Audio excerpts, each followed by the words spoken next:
അക്ഷരം നക്ഷത്രമാണതഗ്നിയാണാത്മാവിന് ഭക്ഷണമാണെന്നോർത്ത് പുസ്തകം തുറക്കുന്നു. അക്ഷരലോകം സ്നേഹദർശനം സാഹോദര്യം സത്യസൗന്ദര്യം നമ്മെ വിണ്ണിലേക്കുയർത്തുന്നു.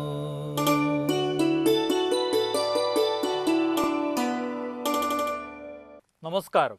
അക്ഷരലോകത്തിലേക്ക് സഹൃദയരായ എല്ലാ പ്രേക്ഷകർക്കും സ്വാഗതം.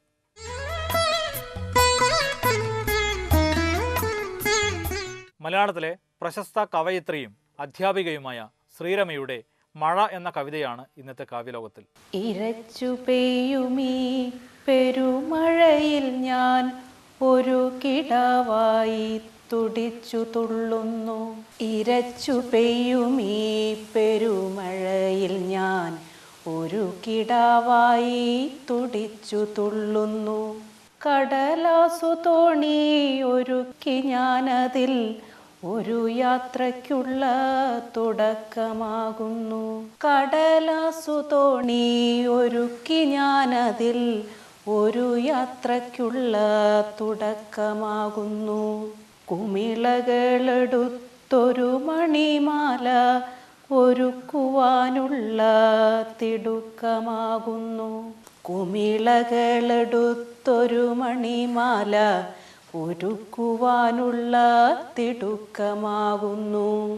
ഉലഞ്ഞാടും പുല്ലിൻ തലപ്പിനെ നോക്കി നെടുവീർപ്പു വിട്ടു കരഞ്ഞു പോകുന്നു. ഉലഞ്ഞാടും പുല്ലിൻ തലപ്പിനെ നോക്കി നെടുവീർപ്പു വിട്ടു കരഞ്ഞു പോകുന്നു. തവളകളുടെ വിലാപത്തിലേതോ പഴങ്കഥകൾ തൻ ശ്രുതിയുയരുന്നു. തവളകളുടെ വിലാപത്തിലേതോ പഴങ്കഥകൾ തൻ ശ്രുതിയുയരുന്നു. ഇനി കൊടുങ്കാറ്റു വരുമോ ഞാൻ എൻ്റെ കുട നിവർത്തി ഈ പെരുമരത്തിൻ്റെ ചുവട്ടിൽ നിന്നാലേ നനഞ്ഞ കാലടിക്കടിയിലെ മണ്ണ് നിരങ്ങിപ്പോയാലോ.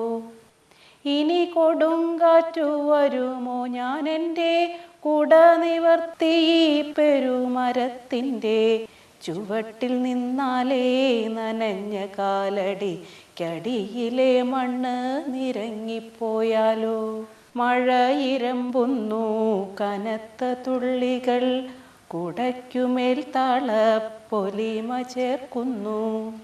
മഴ ഇരമ്പുന്നു കനത്ത തുള്ളികൾ കുടയ്ക്കുമേൽ താളപ്പൊലിമ ചേർക്കുന്നു. കറുത്ത മേഘങ്ങൾ ഇരുട്ടുമാതിരി പരന്നതിങ്ങനെ പൊതിഞ്ഞു നിൽക്കുന്നു. കറുത്ത മേഘങ്ങൾ ഇരുട്ടുമാതിരി പരന്നതിങ്ങനെ പൊതിഞ്ഞു നിൽക്കുന്നു. എവിടെ നിന്നാവോ വരുന്നതീ മഴ, എവിടെയാണാവോ പിറന്നതീ മഴ.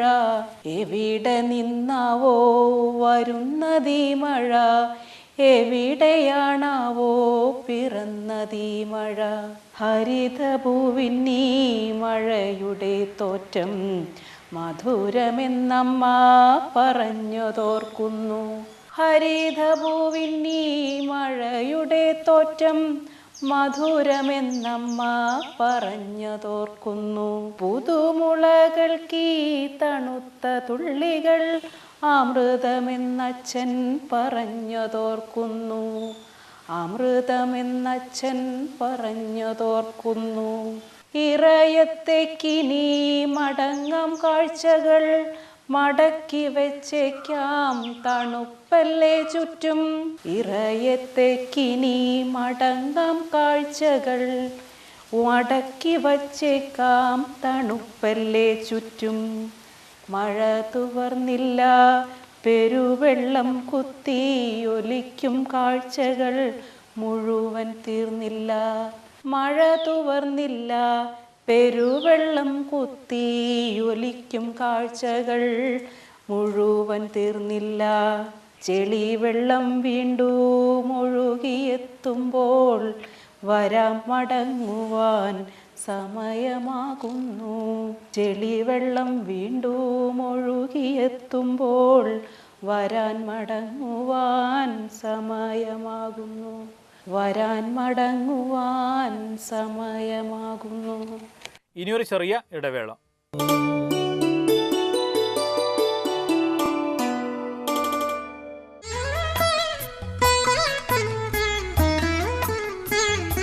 പ്രശസ്ത ചെറുകഥാകൃത്തും അധ്യാപകനുമായ VP ഏലിയാസ് തൻ്റെ പ്രിയപ്പെട്ട പുസ്തകത്തിൻ്റെ രചനാനുഭവങ്ങൾ വെളിപ്പെടുത്തുന്നു.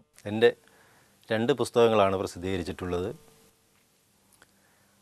2007 DC ബുക്സ് പ്രസിദ്ധീകരിച്ച മോഷണം ചില അപൂർവ സാധ്യതകൾ,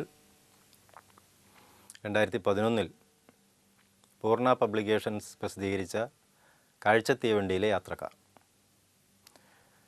കാഴ്ചത്തീവണ്ടിയിലെ യാത്രക്കാർ പേര് സൂചിപ്പിക്കുന്നത് പോലെ ഒരു യാത്രയുടെ ചില അനുഭവങ്ങളെ മുൻനിർത്തി രചിക്കപ്പെട്ട കഥയാണ് അത്. ഞാനും സംവിധായകൻ അലി അക്ബറും പോൾ കല്ലാനോടും ഉൾപ്പെടുന്ന ഒരു യാത്രാസംഘം ഇന്ത്യ സന്ദർശനത്തിനു വേണ്ടി ഭാരത് ദർശൻ എന്ന പ്രോജക്റ്റിൻ്റെ ഭാഗമായിട്ട് നടത്തിയ ഒരു യാത്രയിലെ ചില അനുഭവങ്ങളാണ് ആ കഥയ്ക്ക് ആധാരമായിട്ടുള്ളത്. ഇന്ത്യയുടെ പല ഭാഗങ്ങളിലും എത്തിപ്പെടുകയും അപ്പോഴും ഞങ്ങൾ യാത്രക്കാരുടെ വ്യക്തിപരവും അതുപോലെ യാത്രയ്ക്കിടയിലുണ്ടാകുന്ന പല കാര്യങ്ങളുടെയും ഉള്ളിലേക്ക് കടന്നു ചെല്ലാനുള്ള ഒരു ശ്രമമാണ് ആ കഥയിൽ നടത്തിയിട്ടുള്ളത്. വാസ്തവത്തിൽ ഒരു യാത്രയുടെ കഥയായിട്ട് അതിനെ കാണാൻ എനിക്ക് താല്പര്യമില്ല. ഇന്ത്യയിലെ നമ്മുടെ വർത്തമാനകാല അവസ്ഥയിൽ സ്ത്രീകളും അതുപോലെ പീഡിപ്പിക്കപ്പെടുന്ന മറ്റ് ജനതയും അനുഭവിക്കുന്ന വൈകാരികമായ ചില പ്രശ്നങ്ങളെ അനാവരണം ചെയ്യാനുള്ള ഒരു ശ്രമമാണ് ആ കഥ. ഈ സമാഹാരത്തിൽ ഓരോ കഥയും നമ്മുടെ ഒരു കേരളീയ ഇന്ത്യൻ അവസ്ഥയിൽ ഒരു ശരാശരി മനുഷ്യൻ നേരിടുന്ന വൈകാരിക പ്രതിസന്ധിയുടെ പ്രകാശനങ്ങളായിട്ടാണ് ഇതിലെ ഓരോ കഥയും ഞാൻ വിഭാവന ചെയ്തിട്ടുള്ളത്. നമ്മുടെ നാട് കേരളം വളരെ ശീഘ്രമായി നമ്മുടെ നവോത്ഥാന മൂല്യങ്ങൾക്കെതിരെ സഞ്ചരിച്ചുകൊണ്ടിരിക്കുന്ന ഒരു കാലമാണ്. കേളപ്പനും EMSഉം തകഴിയുമെല്ലാം സൃഷ്ടിച്ച ഒരു കേരളത്തിൻ്റെ ഒരു ഉണർവിൽ നിന്ന് എത്ര വേഗമാണ് നമ്മൾ കേരളത്തെ പിന്നോട്ട് പിടിച്ചു വലിച്ചുകൊണ്ടിരിക്കുന്നതെന്ന് അത്ഭുതപ്പെടുകയും ഭയപ്പെടുകയും ചെയ്യുന്ന ഒരവസ്ഥ ഉണ്ട്. നമ്മുടെ മതപരമായ ഏർപ്പാടുകൾ അത് നമ്മുടെ ദൈവവിശ്വാസത്തിൻ്റെ അപ്പുറത്തേക്ക് ഒരു കനത്ത ഇരുട്ടിലേക്ക് നീങ്ങിക്കൊണ്ടിരിക്കുന്നുണ്ട്. ആളുകളുടെ ഭക്തിയെ തങ്ങളുടെ കച്ചവടത്തിൻ്റെ മൂലധനമായിട്ട് ഉപയോഗിക്കുന്ന ഒരു ശക്തി മതവിശ്വാസത്തിൻ്റെ കാര്യത്തിൽ നിലനിൽക്കുന്നുണ്ട്. അത്തരം ഒരു കാര്യത്തെ അല്ലെങ്കിൽ അത്തരം സംഭവങ്ങളെ, അത്തരം പ്രവണതകളെ ആവിഷ്കരിക്കാനുള്ള ശ്രമമാണ് ഈ സമാഹാരത്തിലെ ആദ്യ കഥ, യാത്രക്കാരുടെ മധ്യസ്ഥൻ. എങ്ങനെയാണ് ആളുകളുടെ ഭക്തിയെ തങ്ങളുടെ ധനാഗമ മാർഗമാക്കി വളർത്തിയെടുക്കുക എന്ന് ഗവേഷണം ചെയ്തുകൊണ്ടിരിക്കുന്ന ആളുകളുണ്ട്. ധാരാളമായി ഉണ്ടായിക്കൊണ്ടിരിക്കുന്ന ആൾദൈവങ്ങൾ, അവരുടേതായ പല ഉൽപ്പന്നങ്ങളും ഒക്കെ നമ്മുടെ വിപണിയിൽ വൻ കച്ചവടമായിട്ട് മാറിയിട്ടുണ്ട്. അത്തരം പ്രവണതകളെ അവതരിപ്പിക്കുന്ന ഒരു കഥയാണ് യാത്രക്കാരുടെ മധ്യസ്ഥൻ. അതുപോലെ ഈ സമാഹാരത്തിലെ മറ്റ് കഥകളും മലയാളിയിൽ നിന്ന് നേരിട്ടുകൊണ്ടിരിക്കുന്ന വൈകാരികമായ ഒരു അരക്ഷിതാവസ്ഥയുടെ പ്രതിഫലനങ്ങളായിട്ടാണ് ഞാൻ കാണുന്നത്. വ്യക്തി സമൂഹമായി ജീവിക്കുമ്പോഴും ഒറ്റയ്ക്കൊറ്റയ്ക്കായി പോകുന്നതിൻ്റെ വേദനാനിർഭരമായ നേർസാക്ഷ്യങ്ങളായി ഈ കഥകൾ കാണാൻ എനിക്ക് താല്പര്യമുണ്ട്. നമ്മൾ വലിയ മേൽപ്പാലങ്ങൾ സൃഷ്ടിച്ച് നഗരത്തിന് മുകളിൽ മറ്റൊരു നഗരം പണിയുകയും അതിന് മുകളിലൂടെ തീവണ്ടി ഓടിക്കുകയും ഒക്കെ ചെയ്യുന്നുണ്ട്. അങ്ങനെയുള്ള ടെക്നോളജിയിലുള്ള നമ്മുടെ വികാസം, നമ്മുടെ വളർച്ച നിലനിൽക്കുമ്പോൾ തന്നെ വളരെ പിഞ്ച് ആയിട്ടുള്ള, വളരെ പാവമായിട്ടുള്ള 6-7 വയസ്സ് മാത്രം പ്രായമായ സ്വന്തം മകളെ ചട്ടുകം വെച്ച് പൊള്ളിക്കാനും ചവിട്ടി കാലൊടിക്കാനും കഴിയുന്ന ഒരു സമൂഹമായിട്ട് ആണ് നമ്മൾ നിൽക്കുന്നത് എന്നത് വളരെ ഭീകരമായ, വിചിത്രമായ ഒരവസ്ഥയാണ്. നമ്മുടെ വളർച്ച എത്ര മുകളിലേക്കായാലും, ഭൗതികമായി നമ്മുടെ വളർച്ച എത്ര ഉന്നതിയിലേക്കായാലും, മാനസികമായി, വൈകാരികമായി നമ്മൾ ഒരു തകർച്ചയിലേക്ക് അല്ലെങ്കിൽ ഒരു ഇരുട്ടിലേക്ക്, ഒരു അധപ്പതനത്തിലേക്ക് പോയിക്കൊണ്ടിരിക്കുന്നു എന്ന് നമുക്കറിയാവുന്നതാണ്. അത്തരം ഭീകരമായ അവസ്ഥകൾ ഒരു എഴുത്തുകാരനെ സംബന്ധിച്ചിടത്തോളം അയാളുടെ ബോധത്തെ, അബോധത്തെയും വളരെ ശക്തമായ പ്രതിസന്ധിയിൽ ആക്കി തീർക്കുന്നുണ്ട്. പത്രങ്ങളിലൊക്കെ കാണുന്ന ഇത്തരം വാർത്തകളും ചുറ്റുപാടുകൾ കാണുന്ന, അറിയുകയും അനുഭവിക്കുകയും ഇടപെടുകയും ചെയ്യുന്ന സ്ഥലങ്ങളിൽ ഉണ്ടാകുന്ന അനുഭവങ്ങളുമെല്ലാം സൂക്ഷ്മഗ്രാഹിയായ ഒരു എഴുത്തുകാരനെ സംബന്ധിച്ചിടത്തോളം അയാളുടെ വളരെ വലിയൊരു ആന്തരിക പ്രക്ഷുബ്ധതയ്ക്ക്, സംഘർഷത്തിന് കാരണമാകുന്നുണ്ട്. ഒരുപക്ഷെ അതുതന്നെയാണ് ഒരു എഴുത്തുകാരൻ്റെ രചനയുടെ പിന്നിലുള്ള ചേതോവികാരവും. ഈ ബാഹ്യലോകവും താൻ ആഗ്രഹിക്കുന്ന രീതിയിലുള്ള ഒരു ലോകവും തമ്മിലുള്ള പൊരുത്തക്കേടിനെക്കുറിച്ചുള്ള ആശങ്കകളാണ് ഒരു എഴുത്തുകാരൻ്റെ ഒരു അടിസ്ഥാന പ്രചോദനം എന്ന് ഞാൻ കരുതുകയാണ്. ഈ സമാഹാരത്തിലെ മുരുകൻ എന്ന ഓട്ടോ ഡ്രൈവർ, സൗദ, വർണ്ണങ്ങളില്ലാത്ത ആകാശം, ഈ തുടങ്ങിയ കഥകളൊക്കെ നമ്മുടെ കുട്ടികളും സ്ത്രീകളും അനുഭവിക്കുന്ന അരക്ഷിതാവസ്ഥയെക്കുറിച്ചുള്ള കഥകളാണ്. മുരുകൻ എന്ന ഓട്ടോ ഡ്രൈവർ എന്ന കഥ വാസ്തവത്തിൽ നമ്മുടെ നാട്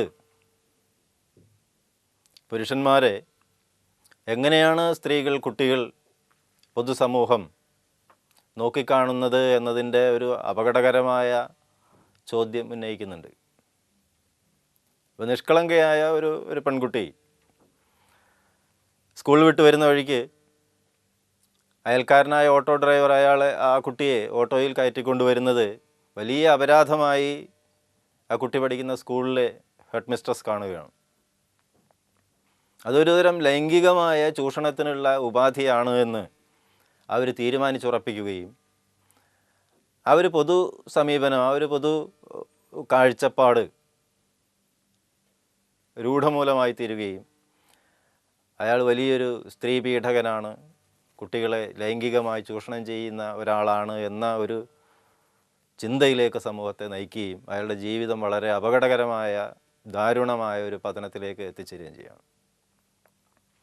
സൗദ എന്ന കഥ, സൗദ എന്ന പെൺകുട്ടി അനാഥയായി തീരുന്നതിൻ്റെ കഥയാണ്. അങ്ങനെ അനാഥയായി തീരുമ്പോഴും കരുണ പറ്റാത്ത ഒരു കൂട്ടം ആളുകൾ,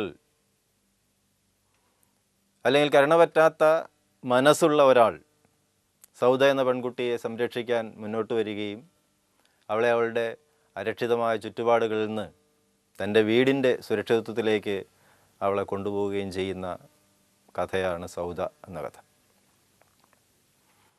അതുപോലെ വർണ്ണങ്ങളില്ലാത്ത ആകാശം, ആ കഥയും നമ്മുടെ സമൂഹത്തിൽ സ്ത്രീകൾ അനുഭവിക്കുന്ന വൈകാരികമായ അരക്ഷിതാവസ്ഥയുടെ കഥയാണ്. ചുരുക്കി പറഞ്ഞാൽ ഈ സമാഹാരത്തിലെ കഥകൾ ഓരോന്നും നമ്മൾ ജീവിക്കുന്ന കേരളത്തിൻ്റെയും ഇന്ത്യയുടെയും അവസ്ഥയിൽ ഓരോ അരക്ഷിതനായ മനുഷ്യജീവിയും നേരിടുന്ന വൈകാരികമായ, മാനസികമായ, ഭൗതികമായ വേദനകളുടെ കഥയാണ് എന്ന് പറയാം. ഇനിയൊരു ചെറിയ ഇടവേള.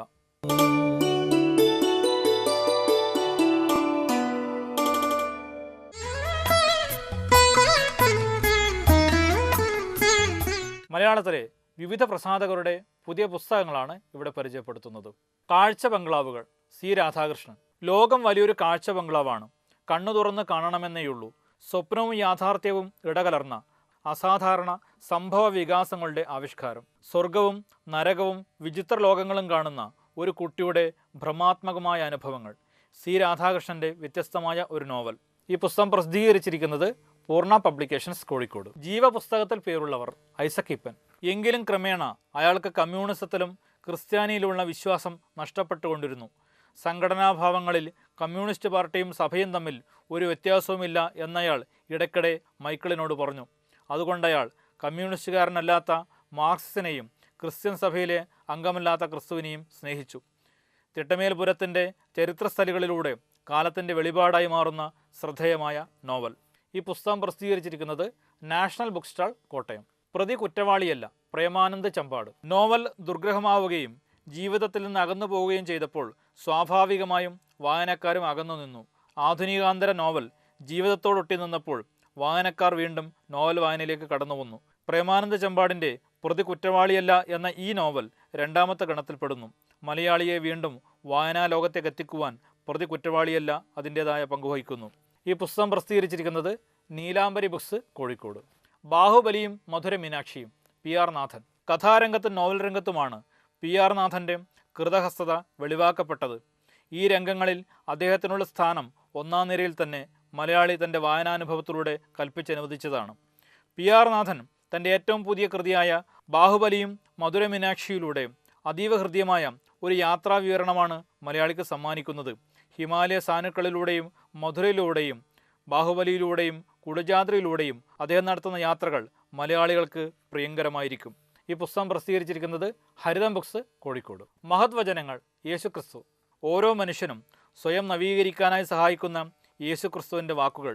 തെറ്റും ശരിയും വേർതിരിച്ചെടുത്തുകൊണ്ട് ജീവിത വിജയം കൈവരിക്കാനും അനേകം ഹൃദയങ്ങൾക്ക് പകർന്നു നൽകേണ്ടതുമായ പ്രാർത്ഥന നിറഞ്ഞ വചനങ്ങളുടെ പുസ്തകം. ഈ പുസ്തകം സമാഹരിച്ചിരിക്കുന്നത് ഡാനിയൽ പി ജെയിംസ്.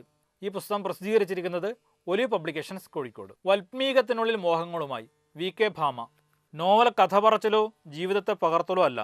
താൻ തിരഞ്ഞെടുക്കുന്ന തട്ടകത്തിൽ തൻ്റേതായ കഥാപാത്രങ്ങളെ അവതരിപ്പിക്കുമ്പോൾ എഴുത്തുകാരൻ സത്യത്തിൽ ചെയ്യുന്നത് ജീവിതത്തെ വ്യാഖ്യാനിക്കുകയാണ്.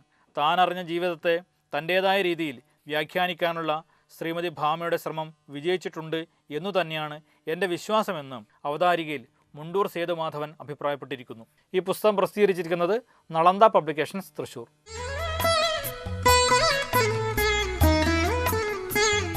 പുതിയ വായനാവിശേഷങ്ങൾ പങ്കുവെക്കുന്ന എൻ്റെ വായനയിൽ പ്രതികരിക്കുന്നത് വിവിധ കോളേജ് ക്യാമ്പസുകളിലെ വിദ്യാർത്ഥികൾ. എൻ്റെ പേര് ഷെഫീന. ഞാൻ മലബാർ ക്രിസ്ത്യൻ കോളേജിൽ ഫസ്റ്റ് ടൈമേക്ക് പഠിക്കുകയാണ്. എനിക്ക് ഈ അടുത്ത കാലത്ത് വായിച്ച പുസ്തകത്തിൽ എനിക്കിഷ്ടമായിട്ടുള്ളത് ബാലകൃഷ്ണൻ അയ്യലൂർ എഴുതിയ കൊസത്ത് എന്ന് പറയുന്ന നോവലാണ്. അപ്പോൾ ആ നോവലിൽ കൊസത്ത് എന്ന് പറയുന്ന ഒരു ചെറിയ കുട്ടി 4ാം തരത്തിൽ പഠിക്കുകയാണ്. DPP സമ്പ്രദായമാണ് അവൻ പഠിക്കുന്നത്. അപ്പോൾ അവന് DPP സമ്പ്രദായം ആയതുകൊണ്ട് തന്നെ അവന് പ്രവർത്തന വിധേയമായിട്ട് പഠിക്കുകയാണ് ചെയ്യുന്നത്. അപ്പോൾ അവന് സ്കൂളിൽ കവിത ടീച്ചർ അവന് ഒരുപാട് പ്രവർത്തനങ്ങൾ നൽകും. അതിന് അവനെ സഹായിക്കുന്നത് മണീക്ക എന്ന് പറയുന്ന ഒരാളാണ്. അപ്പോൾ ഈ ബാലകൃഷ്ണൻ അയ്യലൂർ ഇതിലൂടെ പറയുന്നത് എന്താണെന്ന് വെച്ചാൽ, ഇങ്ങനെ ഇവൻ്റെ ഈ കൊസത്തിൻ്റെ കൊസത്തിൻ്റെ ഈ ഒരു പഠനത്തിലൂടെ സമൂഹത്തിൻ്റെ ആ ഒരു ദുരന്ത ചിത്രം ആവിഷ്കരിക്കാനാണ് ബാലകൃഷ്ണൻ അയ്യലൂർ ശ്രമിക്കുന്നത്. അതിനു വേണ്ടിയിട്ട് അദ്ദേഹം പശ്ചാത്തലം ഒരുക്കിയിരിക്കുന്നത് അദ്ദേഹത്തിൻ്റെ നാടായിട്ടുള്ള പാലക്കാട്, നെന്മാറ, അയ്യലൂർ എന്ന് പറയുന്ന സ്ഥലങ്ങളൊക്കെ തന്നെയാണ്. അപ്പോൾ അതിൽ ഈ കൊസത്തിൻ്റെ അച്ഛൻ രാമൻ നായർ ഒരു സമൂഹത്തിലെ ഭീകരവാദികളെയൊക്കെ കൂട്ടുപിടിച്ചുകൊണ്ട്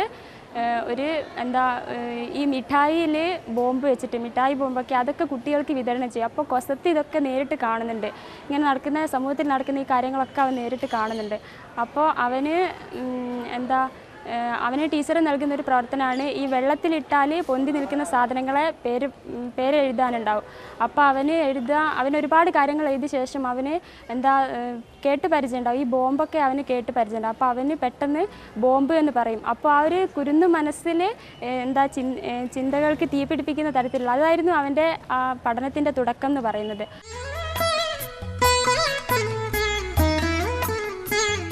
എൻ്റെ പേര് ശില്പ. ഞാൻ ഗവൺമെൻറ് TTM നടക്കാവിലെ 2ാം വർഷ അധ്യാപക വിദ്യാർത്ഥിയാണ്. ഞാൻ വായിച്ച പുസ്തകങ്ങളിൽ എനിക്ക് ഏറ്റവും ആകർഷകമായി തോന്നിയത് പെരുമ്പടവം ശ്രീധരൻ്റെ ഒരു സങ്കീർത്തനം പോലെ എന്ന പുസ്തകമാണ്. അദ്ദേഹത്തിൻ്റെ മറ്റു പുസ്തകങ്ങളൊക്കെ വായിച്ചിട്ടുണ്ട്. എൻ്റെ ഹൃദയത്തിൻ്റെ ഉടമ. പക്ഷെ അതിൽ നിന്നെല്ലാം വളരെ വ്യത്യസ്തമായ ഒരു ശൈലിയിലുള്ള പുസ്തകമാണ് ഒരു സങ്കീർത്തനം പോലെ. റഷ്യൻ എഴുത്തുകാരനായ ദസ്തയേവ്സ്കിയുടെ ജീവിതകഥയാണ് ഈ പുസ്തകത്തിൽ പറയുന്നത്. ജീവിതത്തിൻ്റെ നല്ലൊരംശവും ചൂതാട്ടത്തിൽ ഭ്രമിച്ച് ജീവിതം നശിച്ചുപോയ ഒരു എഴുത്തുകാരൻ, അദ്ദേഹത്തിൻ്റെ ജീവിതത്തിലേക്ക് ഒരു സ്റ്റെനോഗ്രാഫറായി കടന്നു വരുന്ന അന്ന എന്ന പെൺകുട്ടി, അദ്ദേഹത്തിൻ്റെ ജീവിതത്തിൽ ഉണ്ടാക്കുന്ന മാറ്റങ്ങളെക്കുറിച്ചാണ് ഈ പുസ്തകത്തിൽ വിവരിക്കുന്നത്. അദ്ദേഹത്തിൻ്റെ ജീവിതശൈലിയിലും അന്ന എന്ന പെൺകുട്ടി എത്രത്തോളം സ്വാധീനിക്കുന്നു എന്ന് പുസ്തകം വായിക്കുമ്പോൾ മനസ്സിലാവും. വളരെ ആകർഷകമായിട്ടുള്ളൊരു ശൈലിയിലാണ് അദ്ദേഹം ഈ പുസ്തകം തയ്യാറാക്കിയിട്ടുള്ളത്. അദ്ദേഹത്തിൻ്റെ മറ്റു നോവലുകളിൽ നിന്നെല്ലാം വ്യത്യസ്തമാണ് ഈ ഒരു സങ്കീർത്തനം പോലെ എന്ന ഈ നോവൽ. ഒരു പാട്ട് കേൾക്കുന്ന പോലെ വായിച്ചു പോകാവുന്ന ഒരു നോവലാണ് ഇത്. കാവ്യലോകത്തിൽ കവിതകൾ അവതരിപ്പിക്കുവാനും കവിതയും ഫോട്ടോയും ബയോഡാറ്റയും അയക്കുക. പുസ്തകലോകത്തെ പരിചയപ്പെടുത്തുവാൻ പുതിയ പുസ്തകങ്ങളുടെ 2 പ്രതികൾ അയക്കുക. അയക്കേണ്ട വിലാസം: producer, Aksharalokam, Darshana TV, Darshana complex, orchid garden, Eranjipalam BO, Kozhikode 673006. Email aksharalogam@gmail.com. ഇന്നത്തെ അക്ഷരലോകം ഇവിടെ പൂർണ്ണമാകുന്നു. അക്ഷരലോകം വീണ്ടും അടുത്ത ആഴ്ച ഇതേ സമയത്ത്. സഹൃദയരായ പ്രേക്ഷകരുടെ അഭിപ്രായങ്ങളും നിർദ്ദേശങ്ങളും തുടർന്നും പ്രതീക്ഷിച്ചുകൊണ്ട് നമസ്കാരം.